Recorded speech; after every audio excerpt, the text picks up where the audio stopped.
Welcome friends and all you lovely people to another r/malicious compliance video. Just a quick reminder that I'm giving away a $20 Amazon gift card. If you're interested in a chance to win, all you have to do is leave as many comments as you'd like on any video I upload this week on both this channel and my second channel, Storytime. At the end of the week, I'll draw a random comment from either channel, so I look forward to seeing your guys' comments as it's literally always a joy to see everyone enjoying themselves, and best of luck. Our first story of the day is by Lost Kez. Go to the tenancy tribunal? If you say so.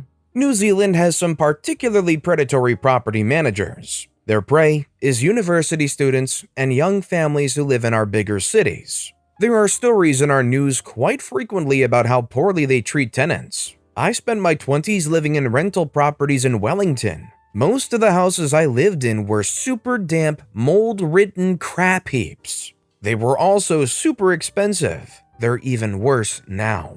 Fortunately, New Zealand has a fantastic tenancy tribunal who are sick of property managers preying on young people who do not have a lot of money. When I was about 28, my now wife and I found a beautiful house in a suburb called Burhampore. Close to the city, quiet area, near a bus stop, plenty of space, including a pretty garden in the back, and, most importantly, not expensive. A perfect house. Just before we moved in, I took about 200 photos of the house. I'd become very weary of how easily property managers could rake a tenant over the coals for damage, garbage, etc. that the previous tenant left behind. We spent a year and a half living there without incident. We had a report to the property manager that trash had been left under the house by the previous, and they dealt with it well. When we needed to install high-speed broadband, they were easy to deal with and everything seemed to be going swimmingly.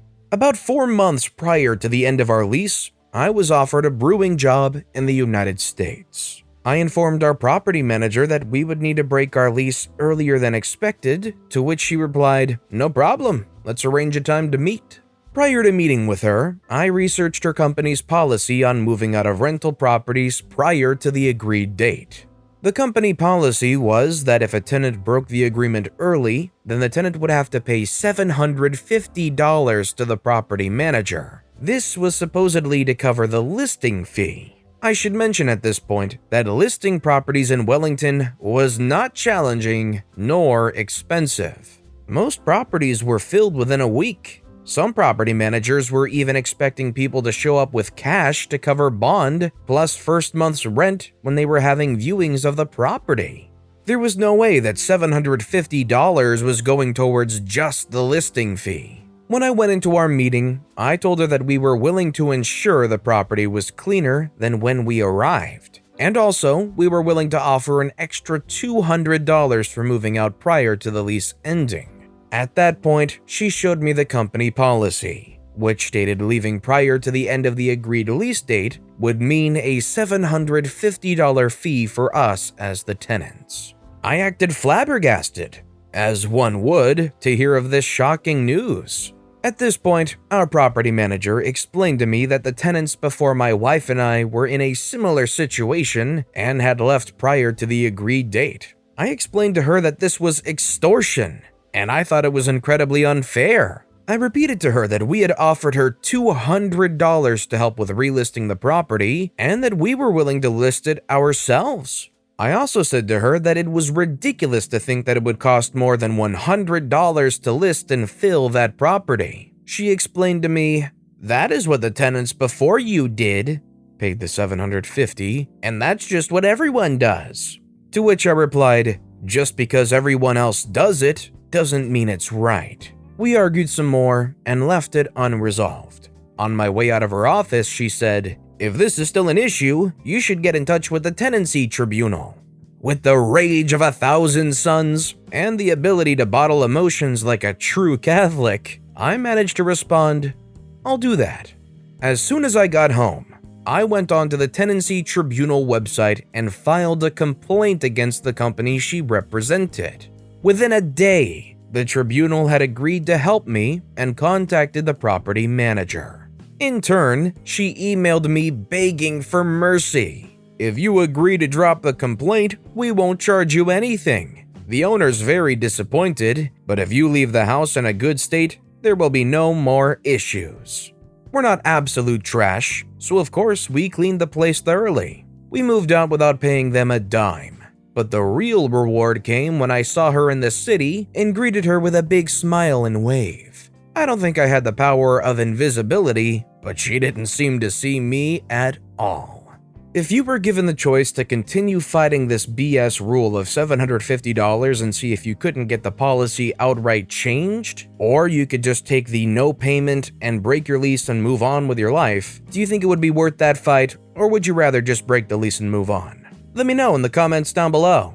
Our next story is by Apprehensive Fall 403. You don't actually sell. I'm a service writer for a vehicle maintenance/repair shop. I have the capability to actually do the work, but I make more money for the company in sales, services, and parts. So my job started when I came in 2 years ago from a different company. They hired me because not only can I sell, but I can complete the services that I sell. Fast forward about 6 months, and they are so impressed with my sales that they inform me that I'm only to perform the work if there's absolutely no other technicians available to complete the job within a timely manner. I would still be receiving my bonus for sales, as the name implies. Sales bonus. Great. So I get on it. I'm breaking records, bringing in new clients, teaching others to sell like I do. I'm making good money. Fast forward a bit more, and they transfer me to another location, where I'm quickly outshining their top service writer, who was never given the order to only sell. I'm still expected to just sell. I checked when I was transferred. Shortly thereafter, said other service writer decides to get in touch with the owners and say that I'm stealing commission. The way commission works is this. Service writer, whoever sells the job/part, gets some, person performing the job also gets some. So if you do both, you get more on that specific job. Pause here for a note. Well, I'm doing my sales job long term by now. I've informed customers on previous visits that they're coming up due for such and such services. They come back and ask for me because, let's face it, I know my stuff, to get said services completed on schedule. Thus, they're coming in requesting services. Returning to the complaint that I'm stealing, the other service writer complained that because I'm not actually doing the work, I shouldn't receive any commission at all for services. He backs it up with the fact that customers are coming in requesting services, and therefore I'm not actually doing any actual selling, simply benefiting from customers crossing my path who are asking for commissionable services. Keep in mind, these are customers I've reached already and put in for future sales, on top of new sales that I work for on the spot as well. The owner decided to take his side. Thus, my new job description is simply service right. No commission, don't perform services, customer service only. You don't actually sell. These customers come in asking for these services, so you shouldn't benefit from this. Again, I'm fully aware that these are my previous customers, whom I've given heads up that they will soon be due for certain services, but I keep my mouth shut. Alrighty then, I won't actually sell. I work for a bit of spare income. My husband is a wonderful mechanic who works at my original store, and he makes the big bucks in flag hours. Within a month, sales and services dropped dramatically, as customers weren't coming in requesting commissionable services, and I'm no longer pushing sales at all. Why make them money if I'm not also making money?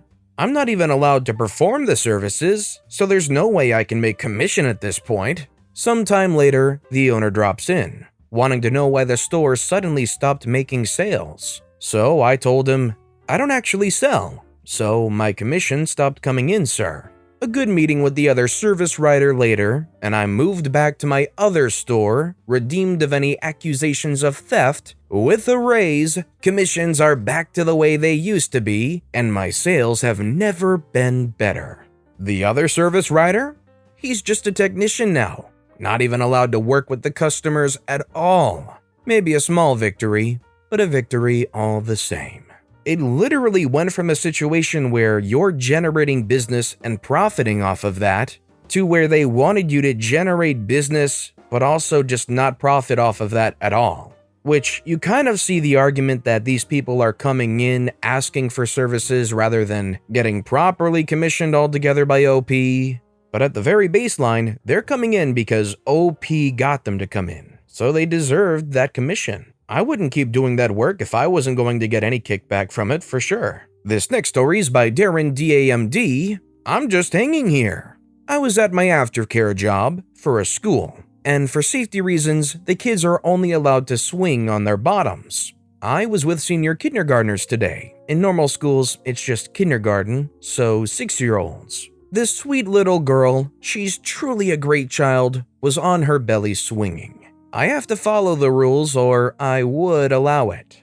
Sweet child, you know we can't swing like that. Please sit on your bottom. Sweet child stops swinging but stays on her belly. Sweet child, on your bottoms, you know better. They say, but I'm not swinging, I'm just hanging here. I shook my head and kept an eye on her while she was hanging out on the swing. I was owned by a 6-year-old. This is the kind of thing that if somebody higher up caught wind of it, they would go all grumpy and get everything changed so it said, you can only be on a swing by sitting on it on your bottom. No belly laying, no standing on it, blah blah blah blah blah. It's a fun killer, but we all know it's for the liability and the kid's safety, so you understand. This next story is by Sinful Panda. Ice cream shop server tells me that I can't buy a gallon of ice cream. I was going to a family event and stopped at a local farm fresh ice cream shop on my way there. My boyfriend gets out to get a gallon of ice cream. He comes back all exasperated telling me that the girl at the counter won't sell him a gallon of ice cream. I get out of the car and go up to the window and ask for a gallon of ice cream. The ice cream shop server says, we can't sell you a gallon of that flavor. I say, are you out of that flavor? They say, no, we just don't sell it in a gallon. I say, it doesn't matter what size the container's in, I just want to purchase a gallon of it. We can't sell you a gallon. I say, okay, I'll have 2 half gallons. We can't sell you a half gallon. Me getting frustrated, what size container do you sell this flavor in? We have it in quart, pint, cup, or cone.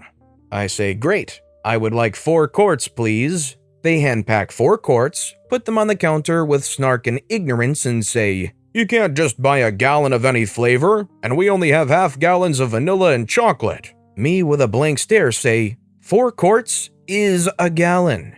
The ice cream shop server with a confused look says, really? I say, yeah, 2 pints are a quart, 4 quarts are a gallon. The ice cream shop server takes my money, then goes to talk to another server. I don't even want to know that conversation. You gotta love that people working at an ice cream shop don't know how the sizes of the ice cream work. To be fair though, if you did ask me to convert to a gallon using the smaller measurements, it probably would take me a second of Googling to check quart and pint and how it measures up. But at least I know it would be possible. This next story is by Madison Jade. Take away our office bins?